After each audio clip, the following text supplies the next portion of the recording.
karena dianggap pernikahannya itu tidak sah? Ya kalau dari sisi agama Islam pernikahan mereka nggak sah kan? Hanya dengan pastor misalnya. Tapi ketika mereka masuk Islam sah pernikahannya. Makanya para sahabat kan tidak ada diulang lagi nikahnya setelah mereka suami istri masuk Islam. Demikian ikhwah. Ya, tapi yang namanya anak yang tadi itu, yang wanita ini hamil, belum ada akad pernikahan, apapun ceritanya tetap anaknya anak haram. Jadi bagaimana? Anak haram itu pertama bapaknya, bapak biologisnya tidak wajib menafkahi. Yang kedua, tidak boleh dinisbatkan kepada ayahnya walaupun ada khilafiyah di sini. Yang ketiga, tidak bisa jadi wali kalau dia perempuan. Waris juga enggak. Coba, yang dirugikan siapa sekarang? Perempuan kan dan anaknya. Makanya hati-hati jaga anak perempuan kita. Jangan bangga kali sudah ganti-ganti pasang. Masya Allah katanya. Laris sekali anak perempuan saya ini. Hari ini si Bejo, besok si Joko. Demikian, ya. Bahaya ikhwah. Makanya perempuan itu banyak di rumah, begitu terus terus dididik. Demikian ikhwah. Ya, jadi nikah siri pakai wali saksi bagaimana status anak dan status istri. Ya kalau istrinya setelah itu dia sudah nikah, tadinya nikah tanpa saksi, ya, berzina hamil lalu nikah tanpa saksi kan gitu. Berarti kan nikahnya ini setelah perzinahan, setelah hamil. Demikian ikhwah. Kemudian setelah itu dia nikah siri. Nikah siri artinya tidak terdaftar maksudnya, tapi ada wali. Nikah yang berikutnya sah, tapi anaknya tetap anak haram. Anak berikutnya baru anak halal.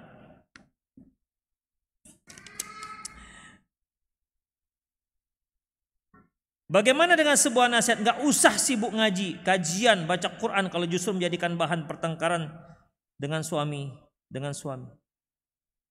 Gak usah ngaji, kajian, baca Quran kalau justru menjadikan bahan pertengkaran dengan suami. Ini juga kita harus bijak mendakapi ini. Harus bijak. Ya kalau seperti yang saya katakan tadi, pagi ngaji, siang tahsin, sore bahasa Arab, marahlah suami. Tapi kan Ustadz ini kan talabul ilmi fardhatun ala kulli muslim. Wah, Masya Allah fasih luar biasa. Menuntut ilmu itu wajib atas setiap kaum muslimin. Iya, tapi enggak juga satu hari. Ibu-ibu itu punya kewajiban yang lain. Fa'ati kulla haqqin haqqah, berikan masing-masing hak kepada yang memang wajib untuk menerimanya. Demikian ikhwah. Ya kalau seandainya setiap hari ngaji terus, maka kalau suami melarang, cari waktu yang tepat. Misalnya di saat suami di luar rumah, misalnya lagi kerja, silakan ibu minta izin, boleh. Demikian. Tapi kalau hasil dari pengajian itu akhirnya membuat suami nggak nyaman, misalnya suami merokok, istri nyuruh agar berhenti merokok, nggak nyaman suami. Suami biasa minum minuman keras misalnya. Setelah istrinya mengaji, maka istri selalu mengingatkan, bang janganlah lagi minuman keras. Minum kamput, Bapak tahu kamput? Kambing putih. Demikian. Janganlah minum itu lagi, itu dosa. Nggak nyaman suaminya, ya. Maka dalam masalah ini, iya, ibu pun jangan sampai bertengkar. Ingat kaum ibu itu bukan pemimpin, istri bukan pemimpin. Karena dalam melihat kemungkaran Rasulullah menyebutkan man ra'a minkum mungkaran falyughayyir biyadihi. Barang siapa yang melihat kemungkaran dia ubah dengan tangannya, dengan kuasanya. Berarti dia ubah, kalau dia ubah dengan kuasanya orang-orang yang berada di bawah kuasa dia. Suami, istri, anak, demikian. Fa illam yastati fa bilisani, kalau enggak sanggup dengan lisannya. Ini kalau antara suami dan istri, dia hanya bisa memberikan nasihat kepada suaminya, nasihat. Tidak menekan. Ya, tidak menekan. Ini setiap, bang, merokok nggak tadi? Iya. Kenapa lagi merokok juga, bang? Abang nggak tahu rupanya. Apa hukumnya? Baca Quran itu, bang. Abang baca. Makanya ngaji. Ini nasihatin apa? Ngerepetin, tahu merepet Bu, Pak? Merepet. Merepet tuh bahasa sininya apa ya? Merepet. Bukan. Ngerepet tuh begitu tuh. Ngoceh lain lagi, ngoceh sendiri ya Mbak. Gudumel sendiri gitu dia. Ini enggak, dia marahin tuh begitu. Bawel ya kali ya. Bawel lah kali. Demikian, agak susah menyamakan bahasa kita. Itu ikhwah. Makanya ikhwah, kenapa harus sampai bertengkar? Nggak usah bertengkar. Ibu-ibu sampaikan yang benar dengan cara yang terbaik. Ud'u ila sabil rabbika bil hikmah wal mau'izah. Sampaikan ke jalan Allah, sesuatu yang di jalan Allah itu dengan cara hikmah dan mau'izah, dengan peringatan yang baik. Nggak usah sampai bertengkar. Ya, nggak usah sampai bertengkar karena ibu itu sedang berjuang untuk mengajak suami ke jalan Allah Subhanahu wa taala. Jangan ditengkar-tengkari. Seorang istri harus tahu, suami itu pemimpin. Pemimpin itu pasti ada ego. Pasti ada egonya.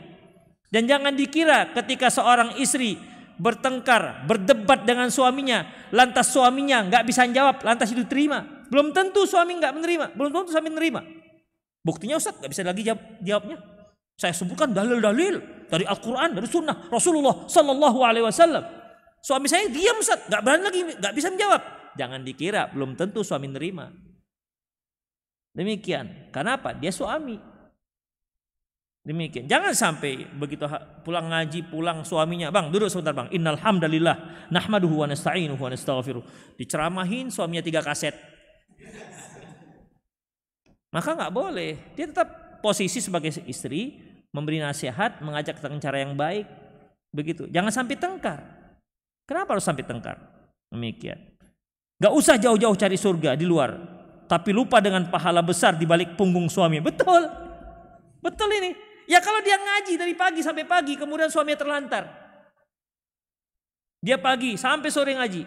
Suami mau sarapan. Loh, mana sarapan? Dek, sarapan mana dek? Aduh bang, saya lagi tahsin. Abang cari sendiri aja lah ya. Kan ada COD ya, COD. Demikian. Ya itu jelas salah ikhwah. Ya. Masing-masing punya hak. Kita punya hak terhadap diri kita. Pasangan kita punya hak. Demikian. Orang lain juga punya hak. Maka masing-masing hak itu harus ditunaikan masing-masing. Jangan sampai kita menunaikan hak Allah kemudian terabaikan hak manusia. Karena Allah menyuruh kita untuk melaksanakan hak manusia. Demikian ikhwah. Ya, dan tidak harus muncul bahasa seperti ini. Tidak harus muncul bahasa seperti ini. Tapi kalau yang dimaksud itu adalah tidak usah cari-cari surga di luar sana, artinya melarang istri untuk menuntut ilmu. Gak usah ngaji, di sini aja khidmah. Karena apa? Suamimu adalah surgamu dan nerakamu. Gimana? Apakah istri mentaati larangan suami? Kamu ndak usah lagi keluar rumah untuk ngaji, di rumah aja. Apakah istri mentaati? Wajib mentaati? Hah? Wajib nggak mentaati? Ikhwah, selama masih ada cara yang lain untuk ngaji, maka tetap taat. Ada nggak cara lain? Ngaji tanpa keluar rumah? Ada. YouTube, streaming, Masya Allah. Ya, waktu pandemi kan pada streaming semua, daring semua, Masya Allah.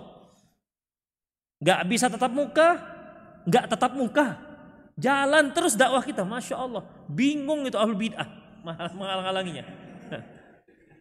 Nggak bisa. Iya, Masya Allah. Memang gimana kebenaran nggak bisa tutup-tutupi. Itulah dia ikhwah. Ya, jadi dua bahasa ini bisa benar bisa salah, tergantung gimana kasusnya. Ana minta doanya semoga masa iddah yang sedang dijalani anak-anak Allah mudahkan, Allah memperbaiki keadaan kembali, rujuk dengan iman dan takwa. Amin ya rabbal alamin. Ustadz, izin bertanya, bagaimana hukumnya bila berbohong sudah mentalak istri keduanya? Mentalak istri keduanya. Kan dia berarti 2 istri.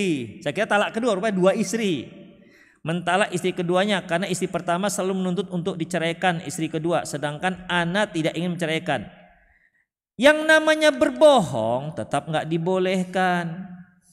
Tapi kalau dia katakan sudah abang ceraikan, ya sudah abang ceraikan, disinilah ada khilafiyah di kalangan para ulama. Misalnya nih, kasusnya begini ikhwah. Misalnya ada seorang, dia sudah punya istri di Medan, datang ke Jakarta, tertarik dengan seorang akhwat. Ketika dia mau nikah, ditanya, kamu sudah menikah? Statusmu apa? Status saya duda. Duda itu apa artinya? Tak punya istri kan? Tak punya istri. Diulas oleh para ulama. Apakah sejak dia katakan saya itu duda sama artinya dia sudah mencerai istri pertama, istrinya yang di Medan? Itu dia. Karena kan duda itu gak punya istri. Ketika dia katakan, dia kan bohong nih ceritanya ini. Apakah ketika dia katakan saya duda itu berarti dia otomatis telah mencerai istrinya yang sedang dia sembunyikan? Bukan punya istri, sudah bercucu pun dia. Demikian. Disitulah para ulama berbeda pendapat. Demikian ikhwah rahimanallahu wa iyyakum. Makanya dalam masalah cerai bercerai ini nggak bisa sembarangan.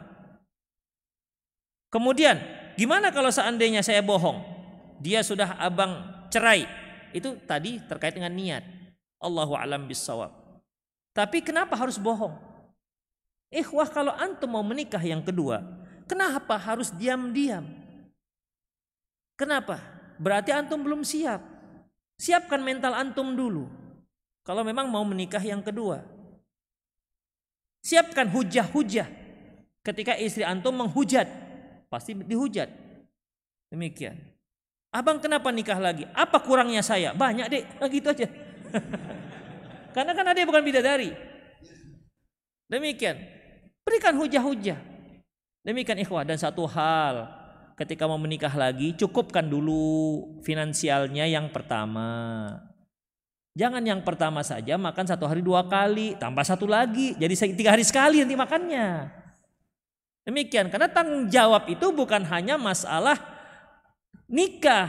Makanya ya ma'syarasy syabab, wahai sekalian pemuda, man istata'a minkumul ba'a falyatazawwad, barang siapa yang sudah sanggup untuk menikah, menikahlah. Yang sudah sanggup ini artinya sanggup memberikan nafkah. Kalau nggak sanggup memberi nafkah maka fa'alaihi bisyam, maka dia hendaklah puasa. Jadi supaya nggak menikah, ya gejolak syahwatnya teredam. Kenapa? Karena dia belum sanggup untuk memberikan nafkah. Demikian. Artinya bagi para bapak-bapak yang ingin menikah yang kedua, berarti cukupkan finansial dulu untuk yang pertama dan kedua. Kira-kira sanggup nggak? Demikian. Gaji 3 juta, anak 5, istri pertama, mau nikah lagi. Kemudian alasannya, ya kan Allah itu Rozak, Allah itu Rozak, Allah itu maha memberi rezeki. Betul sih, betul. Betul, itu betul. Tapi kan tetap kita punya perhitungan. Demikian ikhwah rahimanallahu wa iyyakum. Itulah dia. Ya. Jadi jangan, tidak usah bohong. Belum enggak diceraikan. Kenapa harus diceraikan? Demikian. Kenapa harus diceraikan? Apa salah dia? Ya Pak, ada di sini bapak-bapak yang punya istri 2? Muwahhidin semua. Iya, muwahhidin semua. Insyaallah. Apakah hukum talak dibolehkan apabila dalam rumah tangga sudah tidak ada kecocokan hingga pada akhirnya sering terjadi saling merendahkan, saling dan buruk akhlak sehingga sebagai suami istri sering lalai dalam menjalankan tanggung jawab masing-masing? Nasihatnya Ustadz, ikhwah, ketidakcocokan itu perlu kita ketahui di mana ada manusia yang cocok dengan manusia yang lain. Di sana sini pasti ada kurangnya. Kalau kita hanya melihat yang kurangnya, pasti nggak pernah cocok. Tidak ada ikhwah yang namanya manusia cocok 100% dengan manusia yang lain. Pasti di sana sini ada hal-hal yang ketidakcocokannya. Kalau tidak ada, kalau itu menandakan bahwasanya setiap rumah tangga itu ada permasalahan. Sampai rumah tangga Rasulullah Shallallahu Alaihi Wasallam ada permasalahan. Jadi kalau ada muncul permasalahan lantas itu dikatakan tidak cocok, itu salah. Kalau Anda mau tak ada masalah di dunia ini, mati aja. Mati itu banyak masalah baru. Demikian, nggak bisa. Jadi gimana? Kalau kita sudah berumah tangga, ada masalah kita hadapi, begitu caranya. Jangan dengan alasan ketidakcocokan. Masalahnya ikhwah, ya pasti ada ketidakcocokannya. Makanya Allah katakan wa ja'alna ba'dakum li ba'din fitnatan atasbirun. Kami jadikan sebahagian kalian menjadi cobaan bagi sebagian yang lain. Kalian sabar apa tidak? Seorang suami harus sabar atas kekurangan istrinya yang poin yang tidak cocoknya itu harus sabar. Istri juga begitu. Di poin suami yang tidak cocoknya itu, poin yang nggak cocoknya, dia harus sabar.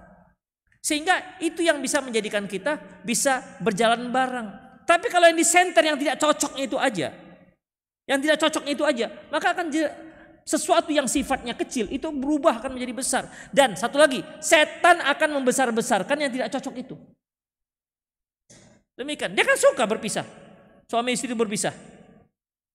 Makanya jangan lihat ketidakcocokannya. Saya sering katakan kepada ibu-ibu, kalau ibu mentaati suami, jangan yang teringat itu wajah suami, enek nanti.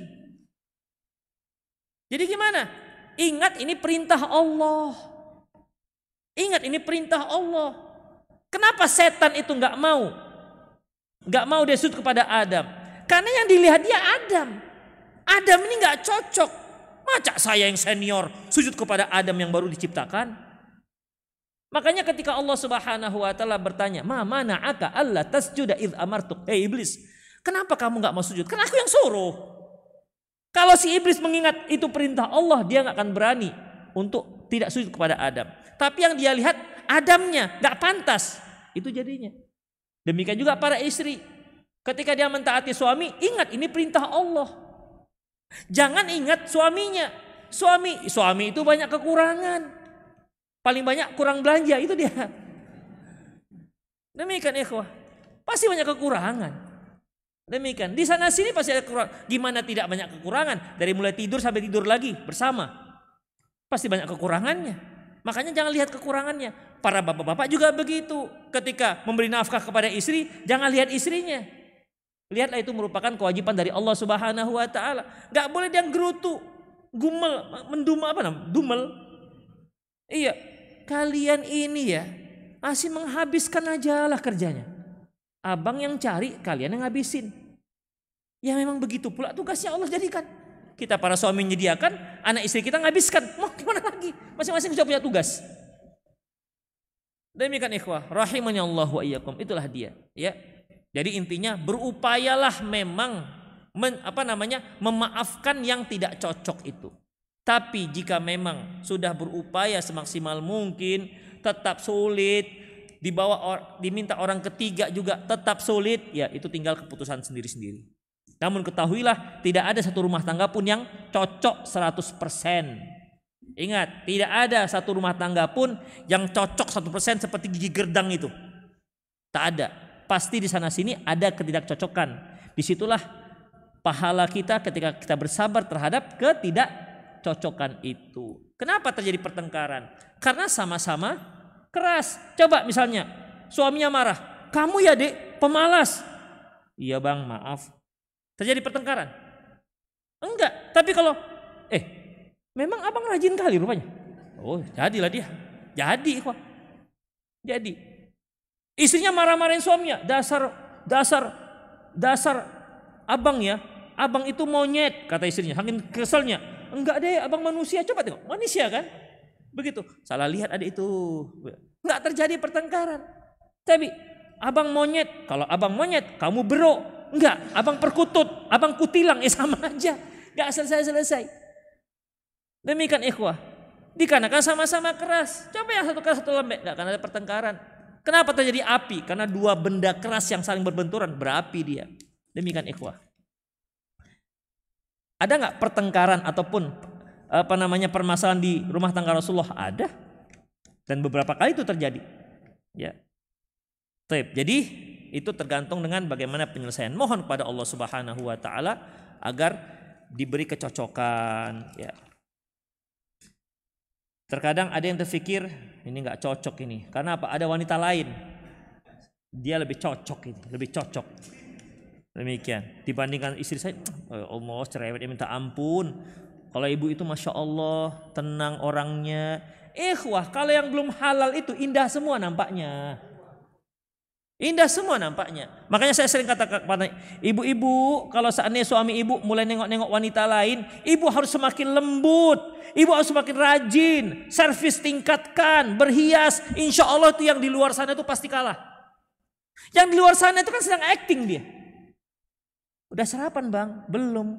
Ih, udahlah biar ini bang ada sarapan. Kan cari muka namanya itu, menjilat. Demikian. Sok-sok apa namanya? Sok-sok perhatian.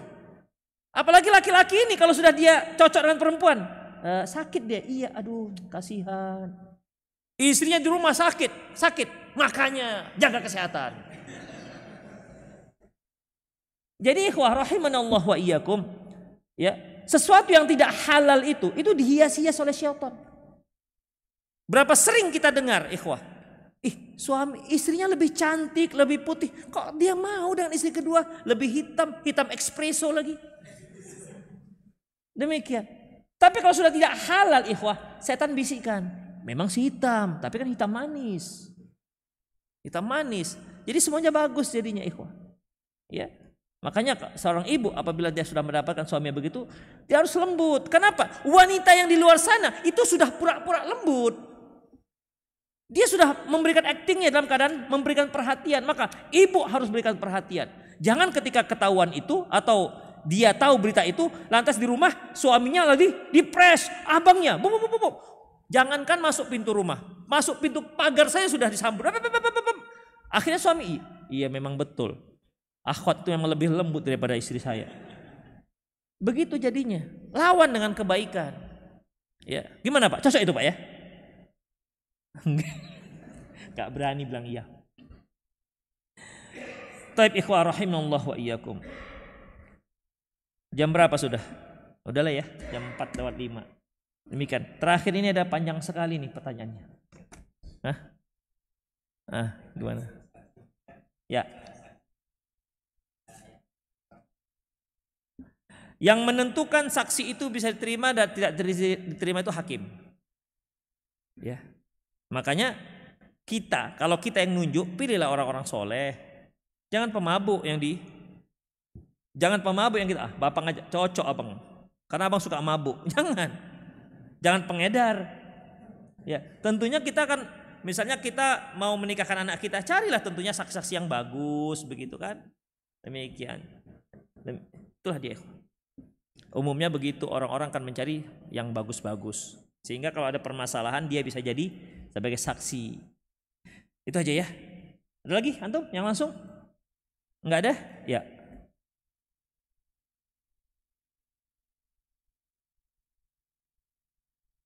Ya. Ya. Ikhwah, dia sudah tidak sama selama 7 tahun. Tidak kasih nafkah juga. Ya. Ikhwah rahimanallah wa iyyakum. Tempat tinggal, sandang, pangan, papan itu merupakan hak istri. Apabila istri tidak mendapatkan ini, namun dia tidak menggugat talak, maka status masih istri. Walaupun mungkin sudah bertahun-tahun, suaminya pergi hilang entah kemana. Kalaupun dia masih hidup, tidak tahu di mana rimbanya. Kalaupun dia sudah meninggal, nggak tahu di mana pusaranya. Jadi bagaimana itu? Ya selama si suami belum istri belum menggugat, ya masih.